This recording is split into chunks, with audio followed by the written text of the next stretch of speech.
ਬਾਜ਼ ਪੁਰਸ ਮਲਾਓ ਆਗਾਜ਼ ਕਿੱਸਾ ਹੀਰ ਰਾਂਝਾ। 10 ਲੁੱਡਣਾ ਕਾਲਿਆ ਕੁੱਡਣਾ ਵੇ, ਕਿਸ ਨੇ ਅਸਾਂ ਦਾ ਪਲੰਗ ਖਰਾਬ ਕੀਤਾ। ਮੇਰੀ ਸੇਜ ਤੇ ਕੌਣ ਸਵਾਲਿਆ ਜੇ, ਮੇਰਾ ਕੁਝ ਨਾ ਅਦਬ ਅਦਾਬ ਕੀਤਾ। ਕੁਝ ਖੌਫ ਖੁਦਾ ਨਾ ਤੁਧ ਕੀਤਾ, ਮੇਰੀ ਜਾਨ ਦਾ ਰਿੰਜ ਅਜ਼ਾਬ ਕੀਤਾ। ਤੇਰੇ ਨਾਲ ਕਰਸਾਂ ਜਾਣੇ ਮੁਲਕ ਸਾਰਾ, ਜਿਹਾ ਪਲੰਗ ਨੂੰ ਤੁਧ ਬੇਆਬ ਕੀਤਾ। ਅਮਾਨਤ ਵਿੱਚ ਖਿਆਨਤਾਂ ਨਹੀਂ ਜਾਇਜ਼, ਪਾਕ ਲੋਕਾਂ ਨੇ ਬੈਠ ਹਿਸਾਬ ਕੀਤਾ। ਵਾਰਸ ਸ਼ਾਹ ਨਾ ਕਿਸੇ ਦਾ ਜ਼ਿਆਨ ਕਰੀਏ, ਰੱਬ ਹੁਕਮ ਕੁਰਾਨ ਕਿਤਾਬ ਕੀਤਾ। ਮਲਾਹ ਦੀ ਸ਼ਾਮਤ। ਸਈਆਂ ਹੀਰ ਦੀਆਂ ਸਭੇ ਸਣ ਦੌੜ ਪਈਆਂ, ਵੱਲ ਪਲੰਗ ਦੇ ਉਹਨਾਂ ਧਿਆਨ ਕੀਤੇ।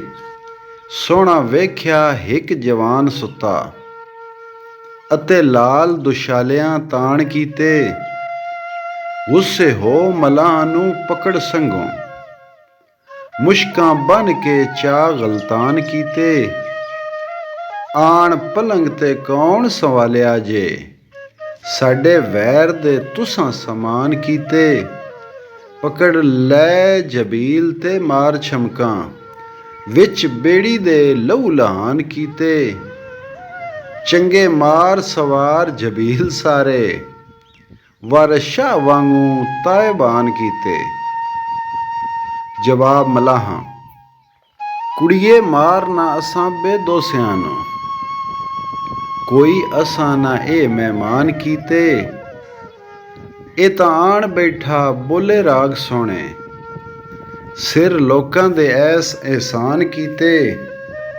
ਅਸੀਂ ਸਭ ਬੇਦੋਸ ਬੇਗਰਜ਼ਾਨੀ, ਤੇਰੇ ਐਸ ਨੇ ਬਹੁਤ ਨੁਕਸਾਨ ਕੀਤੇ। ਕੀ ਕੀਤੀ ਏ ਅਸਾਂ ਦੇ ਨਾਲ ਹੀਰੇ, ਤੇਰੀ ਮਾਰ ਨੇ ਅਸੀਂ ਹੈਰਾਨ ਕੀਤੇ। ਚਿੰਚਰ ਹਾਰੀਏ ਰੱਬ ਤੋਂ ਡਰੀ ਮੋਈਏ, ਅੱਗੇ ਕਿਸੇ ਨਾ ਏਡ ਤੂਫਾਨ ਕੀਤੇ। ਤੇਰੇ ਵਰਗੀਆਂ ਸੂਰਤਾਂ ਲੱਖ ਹੋਈਆਂ, ਉਹਨਾਂ ਹੁਸਨ ਦੇ ਨਾਂ ਗੁਮਾਨ ਕੀਤੇ। ਹੋ ਕੇ ਤਖਤ ਤੇ ਤਾਜ ਦੀ ਮਾਲਕਾ ਵੀ, ਏਡੇ ਸ਼ੋਰ ਨਾ ਨੂਰ ਜਹਾਨ ਕੀਤੇ।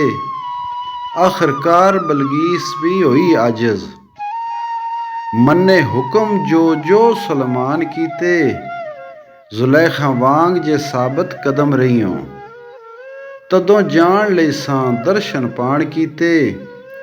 ਐਸ ਇਸ਼ਕ ਦੇ ਨਸ਼ੇ ਨੇ ਨੱਡੀਏ ਨੀ, ਵਾਰਸ ਸ਼ਾਹ ਹੋਰੀ ਪਰੇਸ਼ਾਨ ਕੀਤੇ। ਹੀਰ ਦਾ ਗੁੱਸਾ।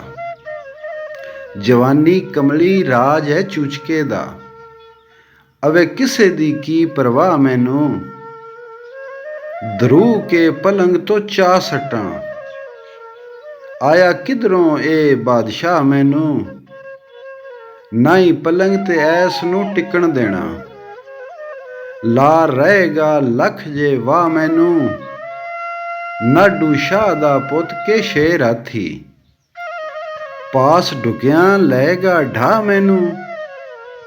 ਉਹਦੇ ਜੈ ਗੁਲਾਮ ਹਜ਼ਾਰ ਮੈਥੇ, ਅਤੇ ਐਸ ਦੀ ਨਹੀਂ ਜੇ ਚਾਹ ਮੈਨੂੰ।